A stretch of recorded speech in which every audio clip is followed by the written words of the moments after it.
आज हम लोग सबसे पहले डिस्कस करेंगे एक प्रयोग के बारे में, जिसमें हम लोग देखेंगे कि ध्वनि का संचरण के लिए माध्यम का ज़रूरत होता है। इस प्रयोग के लिए आपको सबसे पहले एक इस तरह का बेलजार लेना पड़ेगा।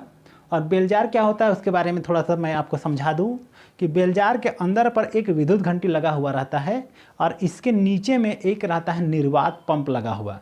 निर्वात पंप एक ऐसा व्यवस्था होता है जिसको अगर आप चला दीजिएगा तो बेलजार का अंदर का जो हवा है वो हवा को बाहर निकाल देता है। अब चलिए हम लोग प्रयोग कैसे करना है उसको डिस्कस करते हैं। तो उसके लिए क्या करना है, आपको विद्युत सप्लाई करके बेलजार को बजा देना है। अब जब बेलजार बजने लगेगा तो देखिएगा उसका ध्वनि आपके कानों तक आराम से सुनाई देगा।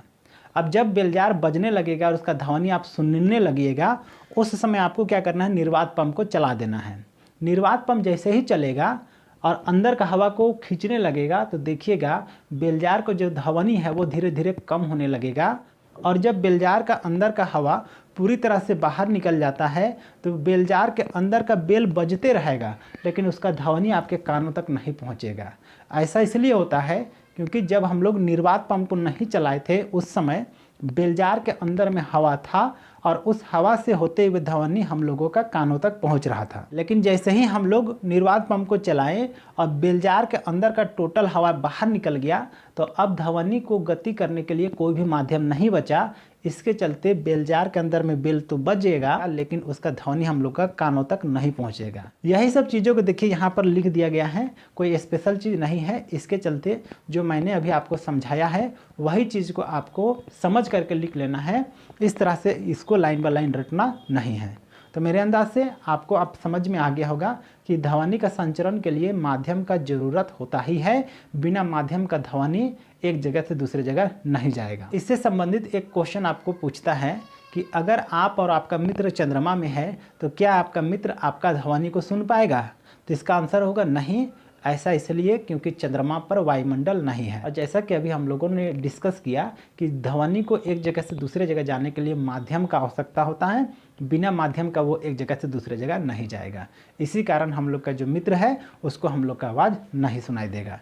तो मेरे अंदाज से ये टॉपिक आप लोग को समझ में आ गया होगा। इसके बाद चलिए हम लोग कुछ इंपॉर्टेंट टॉपिक पे बात करेंगे। उन टॉपिक में से सबसे पहला टॉपिक हम लोग का ध्वनि का तारत्व, उसके बाद ध्वनि का प्रबलता, उसके बाद ध्वनि का तीव्रता। तो सबसे पहला टॉपिक है हम लोग का ध्वनि का तारत्व।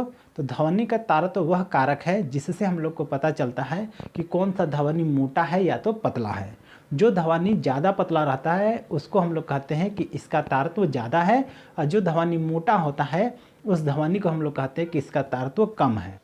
जैसे कि अगर हम लोग लड़का और लड़की के आवाज़ की बात करें तो जनरली लड़कियों का आवाज़ पतला होता है, मतलब कि उनका आवाज़ का तारत्व जो है वो ज़्यादा है, और लड़कों का आवाज़ मोटा है। इसका अर्थ ये है कि लड़कों का आवाज़ का जो तारत्व है वो कम है। और तारत्व का निर्धारण जो है वो आवृत्ति पर निर्भर करता है। जिस ध्वनि का आवृत्ति ज़्यादा होता है वो ज़्यादा तारत्व वाला ध्वनि कहलाता है, मतलब कि पतला ध्वनि होगा, और जिस ध्वनि का आवृत्ति कम होगा वो कम तारत्व वाला ध्वनि कहलाएगा, मतलब कि मोटा ध्वनि कहलाएगा। जैसे कि यहाँ का फिगर पे आप लोग देख रहे हैं कि ये जो ध्वनि है इसका आवृत्ति ज़्यादा है और वो जो सेकेंड वाला जो ध्वनि है उसका आवृत्ति कम है। तो इस हिसाब से अगर हम बोले ये जो ध्वनि है इसमें से एक लड़का का आवाज़ है और एक लड़की का आवाज़ है, तो आप आसानी से समझ जाइएगा कि ये पहला वाला जो है वो लड़की का आवाज़ है, क्योंकि इसमें आवृत्ति ज़्यादा है और आवृत्ति ज़्यादा है मतलब ये आवाज़ पतला होगा, मतलब तार तो ज़्यादा होगा, इसलिए ये लड़की का आवाज़ होगा।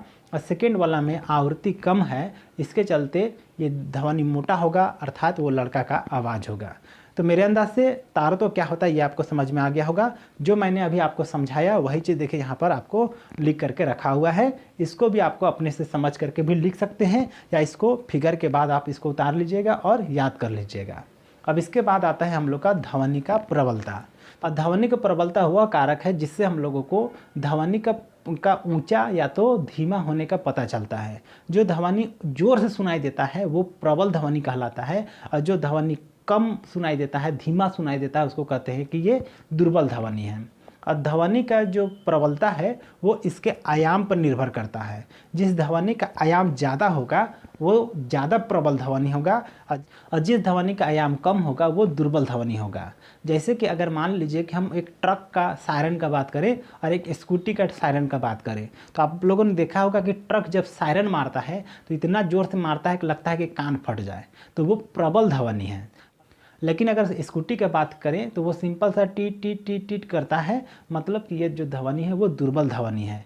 अब अगर मैं आप लोगों से पूछूं कि ये दोनों फिगर में से एक ट्रक का आवाज़ है और एक स्कूटी का आवाज़ है, तो मेरे अंदाज से आप लोग इसका जवाब देने सकिएगा कि पहला वाला जो है इसका आयाम ज़्यादा है, तो ये प्रबल ध्वनि है, ये ज़ोर से सुनाई देगा, मतलब कि यही ट्रक का होगा। और सेकेंड वाला जो है उसका आयाम कम है, इसके चलते ये कम सुनाई देगा, मतलब कि वो स्कूटी का आवाज़ होगा। तो इस फिगर को उतारने के बाद जो मैं अभी आप लोगों को समझाया वही चीज़ देखिए नीचे लिखा हुआ है, इस चीज़ को उतार करके याद कर लीजिएगा या तो अपने से समझ के भी लिख लीजिएगा। अब अगला टॉपिक हम लोग का ध्वनि का तीव्रता। तो ध्वनि की तीव्रता क्या है उसको चलिए समझने का कोशिश करते हैं। तो कहीं से भी जब ध्वनि निकलता है तो निकलने के बाद वो सभी दिशा में भागने लगता है। जैसे कि मान लीजिए मेरा मुंह से जो ध्वनि निकला वो इधर भी गया, इधर भी गया, इधर भी गया, सभी साइड में जा रहा है। जाते समय सपोज कर लीजिए किस तरह से आप कोई चीज़ को रख दिए हैं। चलिए इधर कर लेते हैं।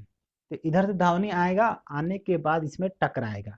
तो इसका इकाई क्षेत्रफल पर प्रति सेकंड जितना ऊर्जा पार होगा उसी को कहते हैं हम लोग ध्वनि का तीव्रता। कहने का अर्थ है, मान लीजिए एक ट्रक का आवाज गया और एक स्कूटी का आवाज गया, तो आपको अंदाजा होगा कि ट्रक का आवाज अगर इतना क्षेत्रफल पर पड़ रहा है तो उसमें ऊर्जा को काउंट करेंगे, और स्कूटी का आवाज इतना ही एरिया पर पड़ेगा और उसका ऊर्जा को काउंट करेंगे, तो देखेंगे कि क्या कि ट्रक का जो आवाज है उसमें ज्यादा ऊर्जा है। तो इस हिसाब से ट्रक का जो आवाज है वो ज्यादा तीव्र ध्वनि कहलाएगा, लेकिन स्कूटी का आवाज जो है वो मृदु ध्वनि कहलाएगा। तो मेरे अंदाज से आज आपको ये तीनों टॉपिक क्लियर हो गया होगा कि ध्वनि का संचरण करने के लिए माध्यम का ही आवश्यकता होता है, कैसे होता है उसका प्रयोग आपको पूरा समझ में आ गया होगा। दूसरा बात कि ध्वनि का तारत्व का क्या अर्थ होता है, ध्वनि का प्रबलता का क्या अर्थ होता है, ध्वनि का तीव्रता का क्या अर्थ होता है। तो आज के लिए इस वीडियो पर इतना ही।